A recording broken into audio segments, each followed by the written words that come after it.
So anyways, it's like about 10 o'clock Saturday. And so I'm getting ready to head down to the Suncoast Van Festival, Van Life Festival. So I think it's one of the biggest ones that they have in Florida. And so it's going to be a lot of people down there.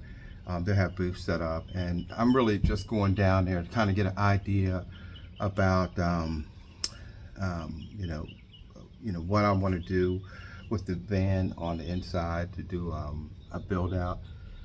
And so I joined a Facebook group. It's got like, I don't know, 400,000 people on it, whatever. And uh, everyone's like real cool on it. This guy came up yesterday and was like, "Hey man, you can park in my driveway if you need a shore hookup." Like, well, I don't have a shore hookup on my van, so I appreciate it. But so far, everyone's been extremely friendly. So I'm kind of interested just to see what they have down there. Uh, a lot of these people that do these van build outs, I mean, God, man, they spend $30,000, $40,000 building these vans on the inside. I am not going to do that for a couple of reasons. One, the resale value is tough. You buy a van, you know, $35,000 if it's new, and you put $30,000 into it to build out these elaborate RVs on the inside. The problem of it is the blue book is only whatever the blue book is for the van. Now the value of what you put in there depends on who the buyer is. If they're interested in one, living in something that you built for yourself. Some people don't care; it's not a big deal. But when I was looking for a van, when I first started looking, I saw a lot of conversion vans that were complete, and they wanted $70,000 for it. Same van I have. They wanted $70,000 for like a 2000, and I mean 14, 16. They weren't even new.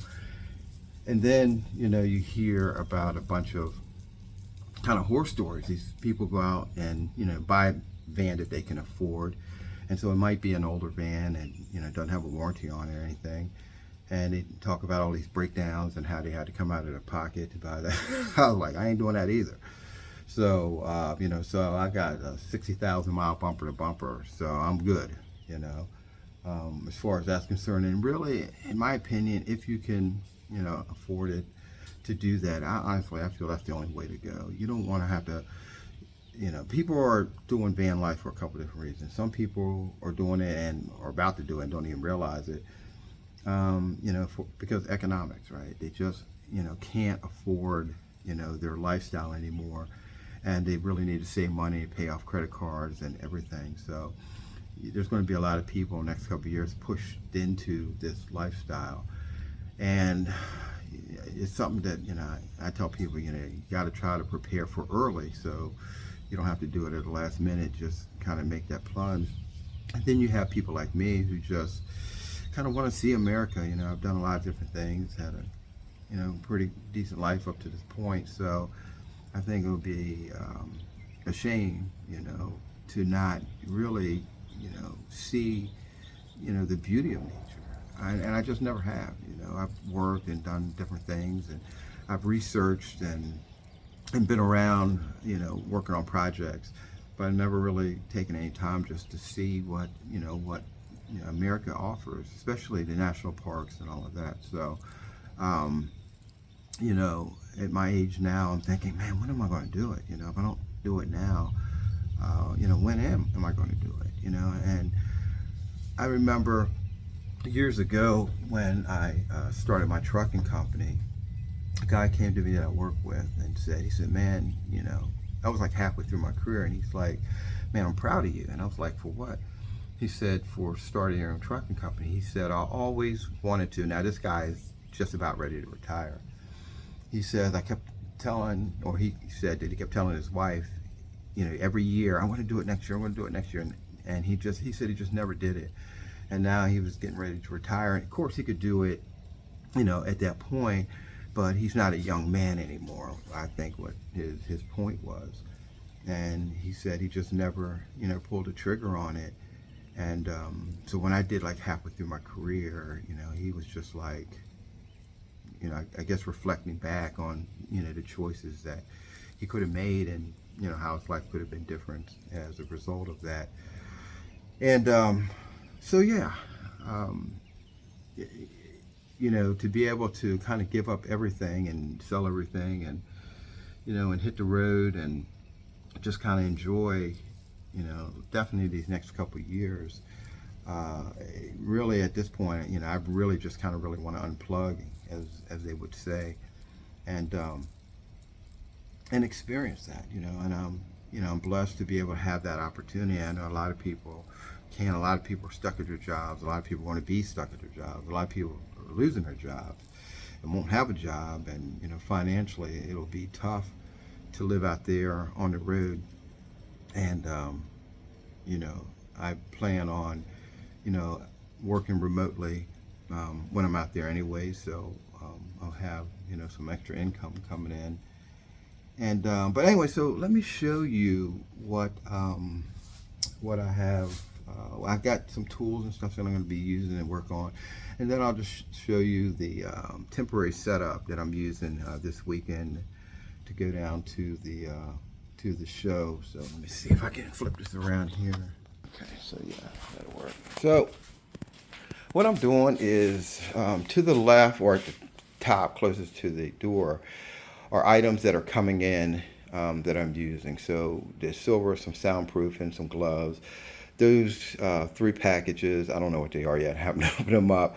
I ordered so much stuff, and then I had to buy a set of tools and stuff to the right. And so I'm not going to do an elaborate build inside, just for the reasons that I just stated.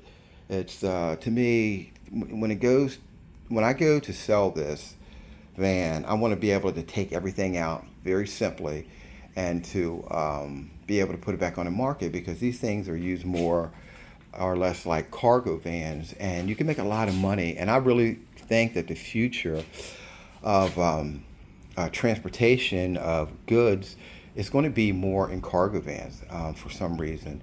I think trucking is going to struggle. It's going to continue to struggle. I think the rates are going to. And I think a lot of companies, as things get smaller, as they get less employees, as we move more towards AI. I had a AI bot call me the other day, and I hung up on it. I was so pissed off. So it was a female voice. She called, and she said, I can't remember where she was from, or where the AI bot was from. And she said, hey, how is your day? And I said, how can I help you? And she said, I asked you how your day was. I was like, bitch. And so I hung up on her. That shit burned me up, right? But it was the tone. It obviously was an AI bot, and she wasn't trying to set that type of tone. But that's how it sounded to me. So I'm already fighting with AI bots. So it ain't gonna be a good deal for me. So just let me show you kind of my temporary setup, and kind of explain what I'm going to do. So right this weekend, I have some cameras set up, and I have some water and some emergency stuff, and in here, and I got a baseball cap, and I have a 75-watt inverter. So I brought my laptop, so I'll be able to use that. I don't think I even have a hotspot on my cell phone, but that's okay. I'll just use my cell phone. I'll use my laptop to watch movies and stuff. And so something that I learned online, it was actually pretty cool, that a lot of the people that are into van life have a mascot of some sort. And so it was interesting, like soon after that, I saw this punch monkey. And I was like, man, that's cool. So anyway, so that is my mascot, riding partner, and whatever. And so I had posted it on the site, and a couple people started posting their little mascots that they use for their vans. And again, like I said, everyone's real friendly. So this is it, like the inside, a temporary setup. And so what you have is, I purchased this. It's a rocking chair. I don't know if you can see it, but back in the back, there are some pistons back there. You see the tip of it? It's yellow.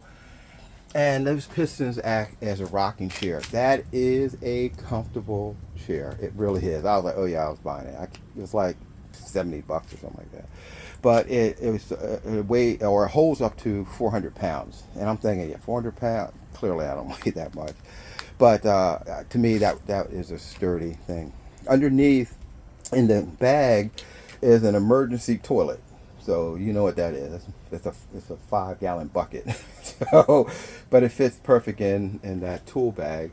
Of course, next to it is my lunchbox. I love old school, 1972 lunch boxes. So I still carry them. And that's just my adolescent side that comes out. I love them. It's one of our, you can see, it's one of our birthday project lunch boxes that we ordered for everyone. And so then there's my red bag, just has a bunch of stuff in it, overnight stuff, and then a raincoat, and then that black is just an extra long sleeve t-shirt. And then one of the coolest things that I just picked up was that fan.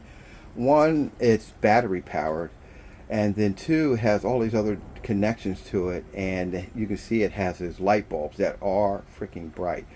And then it also has a base bulb or light, a LED light that's on the base. You see that's that large oblong area there in white that does that. And then just the bed is, I just got to blow up mattress, and they're great as long as they're hard. When you first get in, and once they get soft, my big ass can't get up from it. So I had to make sure. So I got a long extension cord that's back there that can reach all the way up to the inverter there. So if it softens up, I'll be able to blow that up this weekend. I got my Cozy Feet pouch that I designed when my grandmother was sick for her, and that goes up under the sheet. That's what the red thing is there, and it allows you to put your feet in and out of it. Your feet get cold at night, put your feet in it, and it gets hot. You take it out, set it on top of it. It works great. The two white stickers are when I used to sell them to fire departments, around the world. And you would put your name, your last name, and then the station that you're from. In case you got a detail to another department, you could have that where it could be returned to you simply. And then just back there, I got my laptop. I have some water back there. And then over in a corner back there, I have a towel, and then some other, items that you would have. I have a candle there for the mosquitoes. I don't have a netting or anything like that. I did already start doing some soundproofing, and you can see over the wheel wells, so it definitely quieted down. And on the doors, and you can see back in here too, that I've already done that.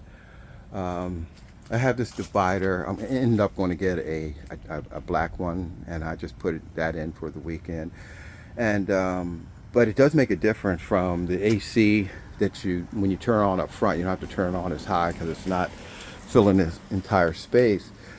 That fan is actually incredible. I don't know how hot it is. I've never been in the van, the hottest part of a Florida day. I do not have AC, but I'm planning to get a mini split. And again, one thing I don't want to do is to do a lot to the van that's going to change the Blue Book value of it when somebody wants to just have a cargo van.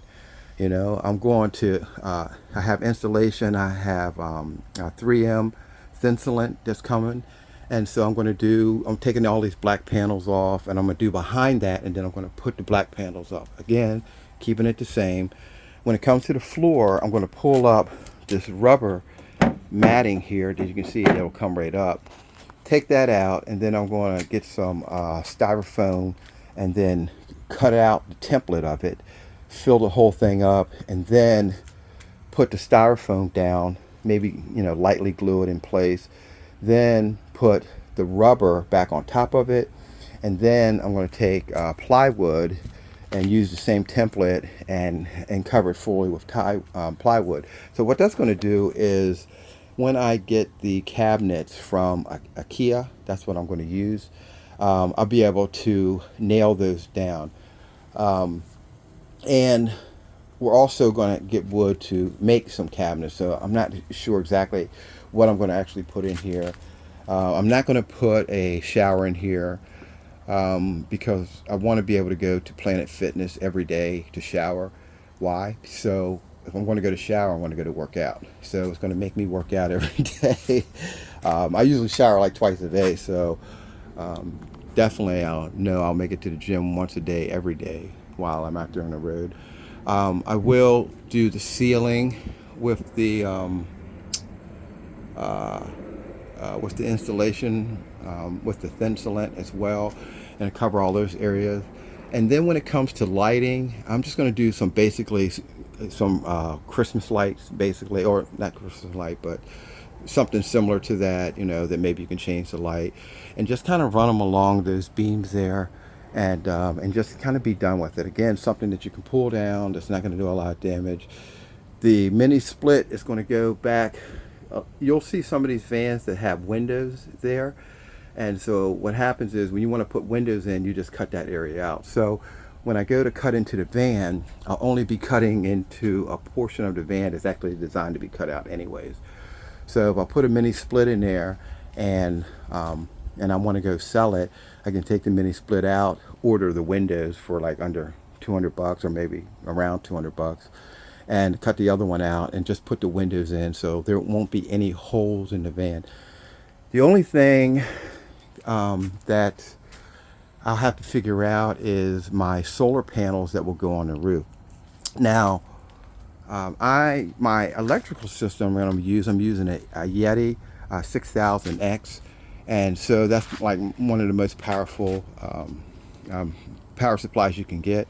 So instead of having a really elaborate power supply and batteries everywhere, the Yeti is a contained system. So it's like, from like the size of that chair, the seating area down to the floor and to the left and right of that. That's pretty much the size of it. So I'll be able to put that there and build a shelf around, and then I'll have I want to have a work desk over there. So I'm guessing that we'll have the Yeti there. I mean, this chair won't be part of it. That'll be folded up. And so we'll have the Yeti, and then on top of the Yeti have a work desk. And then I'm thinking about putting a from like here over, just enough to get in, a countertop with a sink in it. And then I'm going to have I'm planning to have, I can put a 2-burner system in as well, and kind of cut that out. And then I'm going to have an air fryer as well, because I use an air fryer a lot. And so that Yeti power system, 6000X, will power everything you can run in your house, from your vacuum cleaner to your air conditioner, can run off that Yeti. And so the mini split is kind of what truckers use in their sleepers at night, and all of them said that they work great. So when it comes to my bed will not be the way it is. It'll be long ways, and it'll sit back, and it'll be elevated. And so when I elevate the bed, it's going to give me room to put a garage underneath, and so I'll be able to use that for storage. I'm not sure if I want to have enough room to keep my mountain bike and put it under there. I have a really good mountain bike, and so I might do that, but again, I don't want to put anything in here that I'm not going to use. I'll be like, man, I got that mountain bike, it's taking up that room, I built that shelf, and I'm not even riding that damn thing. But then again, I think a lot of places you go, national parks and stuff like that, I don't think you're going to be riding mountain bikes through there. You're going to be hiking, but I don't think they allow you to ride mountain bikes. So it's probably something I don't need. Someone's like, well, if you break down, I'm not, it's an e-bike. But so anyway, that's the type of stuff that, when I go down there today, that I'll look at and try to figure out. And so of course I want to have a monitor in here for TV. And I'll tell you what's cool is you can see the track that goes across here like that. Not but changing anything. I ordered these gray collapsible shelving that goes up there, and they're all enclosed, and they're basically like a gigantic tote bag. But it's actually shelving, and it gives you plenty of storage up there. So instead of building wooden shelves and all of that stuff, you know, I don't want to do all of that. And a lot of times when I follow a lot of these YouTubers that have made these vans, a lot of them say, you know, they actually built a lot of stuff that they don't need, or they built stuff that they wish they didn't build. And so you hear a lot of those stories, and then they all say, well, you know, I spent way too much money, because it's almost like a follow the leader type of thing, right? After a while, everyone just kind of starts following what the other person does, and they end up spending so much money.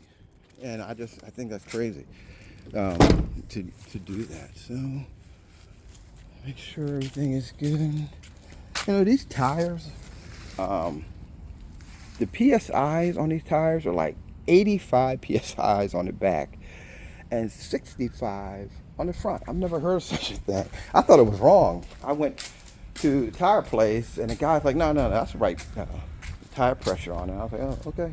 There you go. So yeah, they're jacked up. But let me show you this. Here you go, right here. Look at that. That is the solar panel for that fan back there.